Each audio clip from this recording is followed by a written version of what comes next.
त्यांना आलं असावं आणि म्हणून कदाचित त्यांनी ते कॅन्सल केलं असावं। सहसा आपण बघितलं तर VSIच्या कार्यक्रमाला कोणाचंही सरकार असेल तर सर्व पदाधिकारी म्हणजे मुख्यमंत्र्यांपासून ते सर्व जे प्रमुख नेते जे ऊसाशी आणि शेतकऱ्याशी निगडीत असतात ते सर्वजण तिथे येत असतात। आज कदाचित त्यांना कुठलं तरी इतर महत्त्वाचा कार्यक्रम नाही तर काम असल्यामुळे कदाचित त्यांनी ते कॅन्सल केलं असेल। फक्त दादा हा एकच कार्यक्रम नाहीये, नाट्यसंमेलनाचा असेल कार्यक्रम किंवा इतर, अजितदादा पवार साहेबांच्या समोर येणं टाळतायत असं वाटतंय?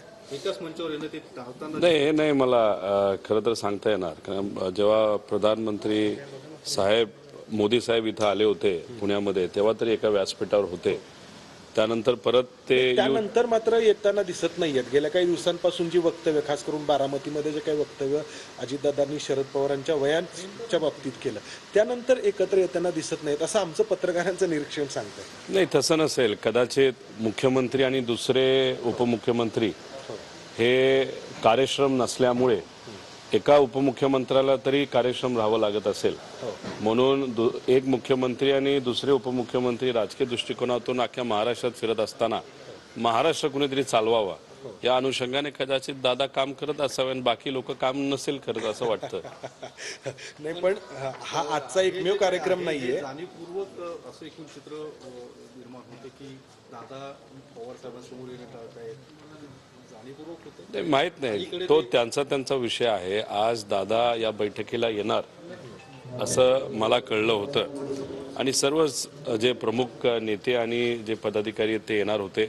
खरं तर माझा कार्यक्रम बारामतीला युवा संवादाचा होता, पण तिथं न जाता हा कार्यक्रम जास्त महत्त्वाचा आणि आदरणीय पवार साहेबांनी काल सुद्धा मला सांगितलं सर्वच लोक येत आहेत, तुलाही यावं लागेल, त्या दृष्टिकोनातून मी तरी आलोय।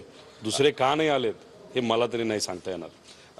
रोहित दादा, तुम्ही दुसरी जी काही म्हणजे एक मागणी केली होती तलाठी भरती संदर्भात आणि तुम्ही आरोप केला होता विखे पाटलांवरती की 25 लाख रुपये घेण्यात आले, तर विखे पाटील म्हटलेत की तुमच्यावरती कारवाई करण्यात येईल, तुम्ही जे आरोप केलेले आहेत त्या संदर्भात। कसं आहे की आमचं सातत्याने हेच म्हणणं होतं की तलाठी भरती आणि सर्व जे काही भरती प्रक्रिया या महाराष्ट्रामध्ये चाललेल्या आहेत त्याच्यामध्ये खूप मोठा भ्रष्टाचार आहे, पेपरफुटी हे सातत्याने होत आहे।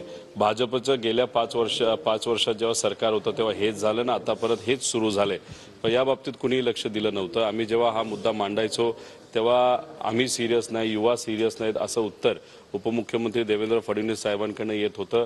आणि आता माझं असं मत आहे की हा मुद्दा आता मुलांनीच मांडलेला आहे, मुलांनीच तो पुढे आणलेला आहे।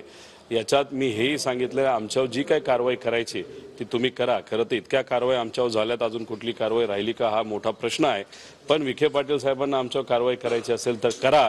पण जे युवा म्हणतायत, युवांचं जे मत आहे, जे जे काही FIR झाले, जे काही पुरावे या युवांनी दिलेले आहेत त्याच्यावर कुठेतरी लक्ष द्या।